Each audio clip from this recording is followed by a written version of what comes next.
রান্নাঘরে আজকের menu chicken মহারাজা। এর জন্য প্রথমে স্ক্রিনে লেখা গোটা মশলাগুলোকে শুকনো কড়াইয়ে ভেজে গুঁড়ো করে নিতে হবে। ধোয়া মাংসে নুন, আদা রসুন কুচি ও দই দিয়ে 1 ঘন্টা ম্যারিনেট করে এবার একটা মিক্সিতে 5 থেকে 6 কোয়া রসুন, 2টো পেঁয়াজ, একটা কাঁচা লঙ্কা, 5 থেকে 6টা আলমন্ড ও কাজু পেস্ট করে নিতে হবে। প্রিহিটেড কড়াইতে সাদা তেল ও হাফ চামচ ঘি গরম করে পেস্ট করে রাখা মশলাটা ভালো করে কষিয়ে নিতে হবে।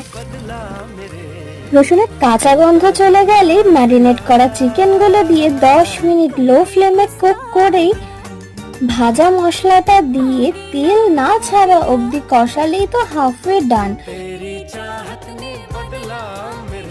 1 কাপ দুধ ও অল্প ফ্রেশ ক্রিম দিয়ে আরো 10 মিনিট রেখে চিকেনটা সেদ্ধ হয়ে গেলে ধনেপাতা ও কসুরি মেথি দিয়ে নামিয়ে নিলেই রেডি